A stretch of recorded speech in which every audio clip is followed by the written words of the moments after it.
Cody was raised by nonviolent offenders serving prison sentences in the Dominguez State Jail there in Bexar County. And Cody was there from about the age of 8 weeks old till about 12 months old or so. And at that point, after he finished the puppy raising part of it, he moved on to advanced training. Cody was an extremely well-behaved dog when he came out of that program.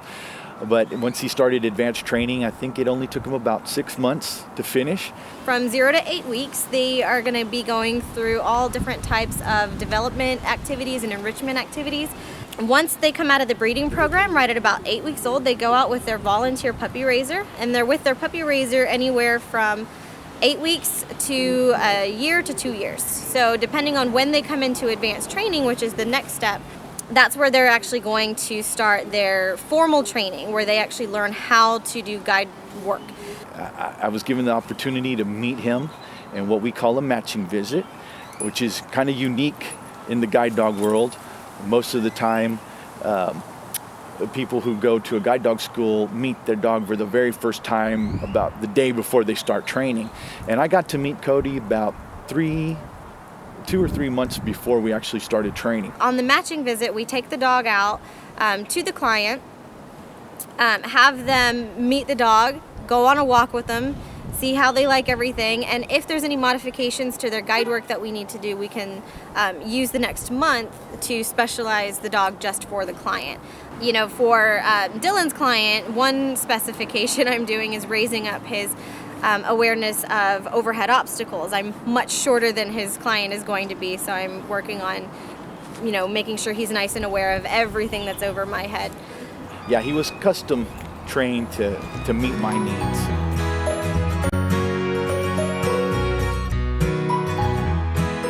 You know, we started doing the standard routes of walking through a neighborhood, walking through a mall or a grocery store, walking through a parking lot, and, just a variety of things that most normally sighted people would have to do.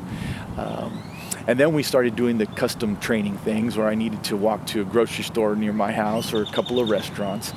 So, you know, we built the foundation early on for a good relationship, and, you know, we keep improving every year. So if you're walking down a sidewalk trying to get from one block to the next, it's going to be their job to keep you safe on the way. So they're going to get you around any obstacles. They're going to indicate things that they can't get around, such as maybe an overhead branch blocking the sidewalk. They'll stop and show it to you, and they stop and show it by sitting. The client's going to use techniques that they've learned to find what it is that the dog is showing them. Cody's also been taught to find the stairs, so whether they're going up or down, he will indicate to me how to move ahead.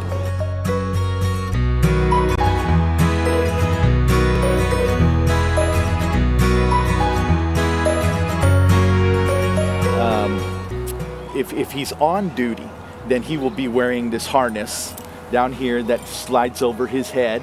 It's white and has a long handle attached to it. We also have what we call the working leash or lead, and that's when he knows he's on the job.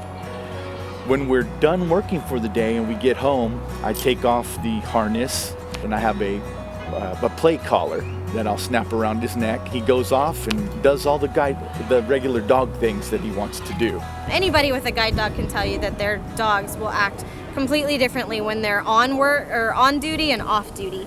And that happens when the harness comes on and off. So they get to, you know, play, be normal, pet dog at home whenever they are off duty and don't have the harness on. But when they have that harness on, they're working.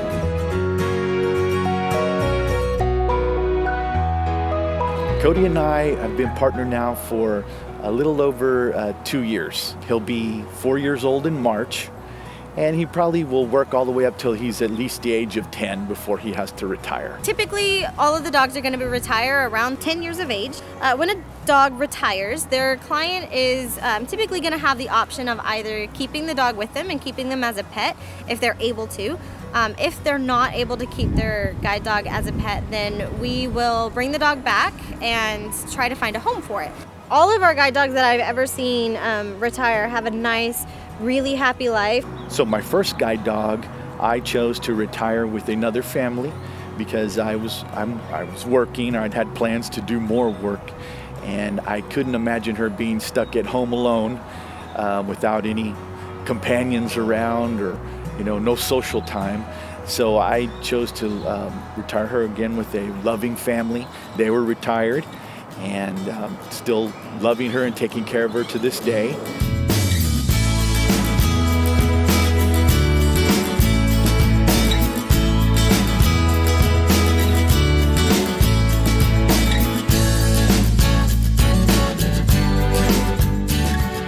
The training sets the stage for the success of the client and the guide dog, but I think the bond of trust that we build becomes even stronger over time with the guide dog.